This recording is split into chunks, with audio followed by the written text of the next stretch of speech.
That is incredible. And I think that like so I kind of joke around in the training, right? Where I'm like, one of the biggest issues that you're going to have is like not like disciplining yourself to not log into your account to check your sales. But that's actually true. I mean, especially like when I first started publishing, I would, and I joke about this. I joke about like walking downstairs, telling my wife I'm going to use the bathroom, and I was actually like, it'd be middle of the night. I was actually logging into my computer to check my sales to see what I made as I was sleeping. So I'm glad that I'm not the only one that did that. Yeah, So yeah. very much. All right, very, very cool.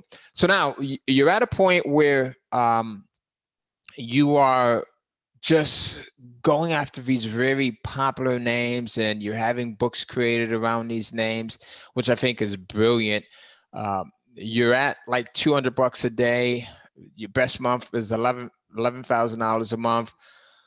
What was your process like for that? How often were you publishing a book? Like, was it every week, every month, every 2 weeks, or what?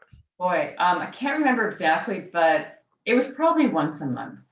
Okay. It was probably once a month for this person that was so popular at the time. I think it was once a month because I was doing so well that I just wanted it to continue, and it did.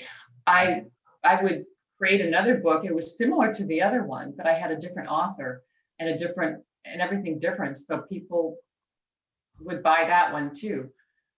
Very cool. Yeah. That's smart. I think that's smart. Same person, right? Same celebrity or entertainer, but just another book around that person written by under another pen name. Yes. And I have probably like 6 or 7 of those books written. Very cool.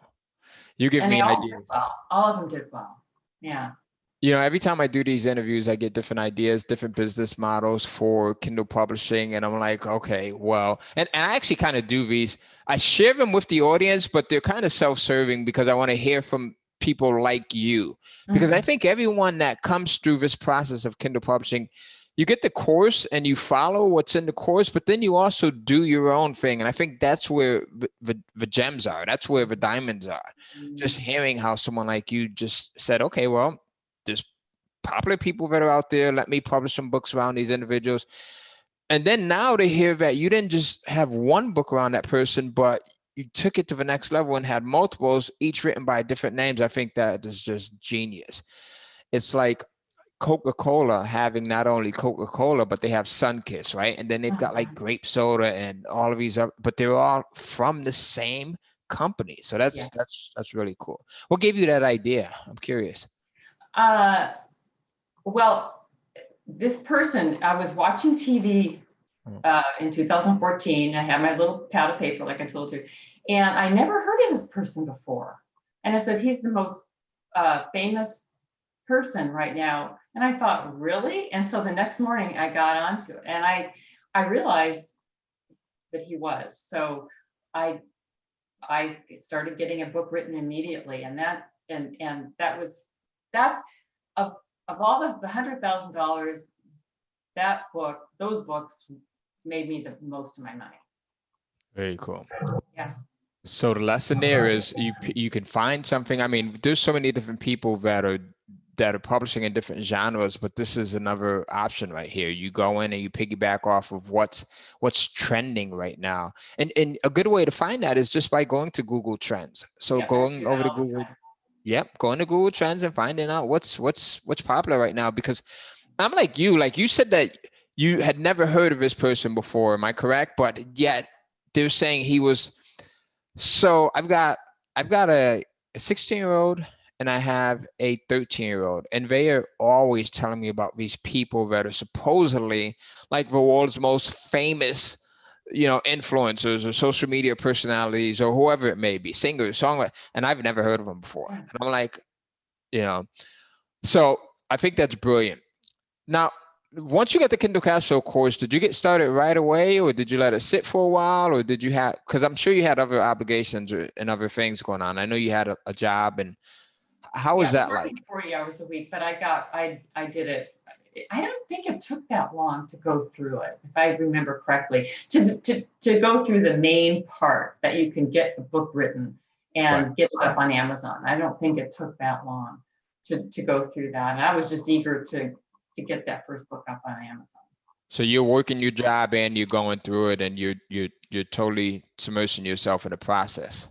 Well, back at the time, I was taking off 1 day a week. I had a lot of vacations, so like every other week I would take a day vacation. So that whole day I could devote to that, to Kindle. And it's difficult in the beginning to get a writer and to be confident, to get someone to do your cover. It's difficult, but after you do it once, it's much easier after the first time you do it. It's like riding a bike. Yeah. Do you think at first it's because you want to get things like perfect?